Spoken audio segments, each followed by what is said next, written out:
రానికుండా ఆపేస్తారు. బయట నుండి ఏ సప్లైస్ లేకపోతే నెలల తరబడి ఎట్లా ఉంటే ఉన్నదాంతో సరిపుచ్చుకోలేక ఇప్పుడు పొలాలు ఇవన్నంటే ఓకే, లోపల దాంతో తింటారు, కానీ మిగతాయి కొన్ని బయట నుంచి తెచ్చుకోవాలి కదా. అలా రానియకుండా దిగ్బంధించడం ద్వారా కోటల్ని వసిపరుచుకునే బోల్డ్ ఉన్నాయి. ఇది యుద్ధతంత్రం.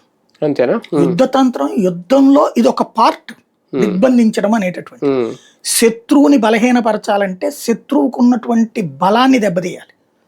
ఇప్పుడు ఇరాన్కున్న బలం ఏంటి అంటే వాళ్ళ కొమైని, ఆ కొమైని బలాన్ని దెబ్బతీసేసింది ఇక్కడ అమెరికా ఇజ్రాయెల్ కలిసి.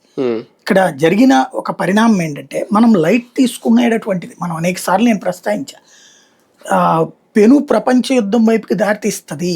ఎందుకు అంటే ఇజ్రాయిల్ అనేటటువంటి యూదు జాతిని అంతం చేయడం కోసం ఇరాన్ 40 సంవత్సరాల నుంచి అరాచకం చేస్తుంది.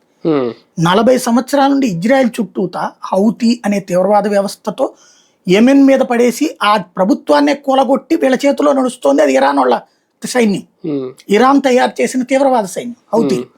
లెబనాన్ లో హెజ్బుల్లా అనే సైన్యం, అక్కడ ప్రజల చేత ఎన్నికైన ప్రభుత్వాన్ని కూల్చేసి వీళ్ళు నడుపుతుంటారు, దాన్ని నడిపించేది ఇరాన్. ఇటు పాలస్తీనాలో హమాస్, ప్రజల చేత ఎన్నికైన ప్రభుత్వాన్ని పక్కన పడేసి వీళ్ళు తయారు చేసిన తీవ్రవాదం. అలాగే ఇరాక్ లో అమెరికా ఓడిపోయేది గెలిచేసి అవతలకి వెళ్ళిపోయాక పెట్రోల్ మీద మాత్రమే అమెరికా లెక్క, మిగతా పాలనంతా కూడా లోకల్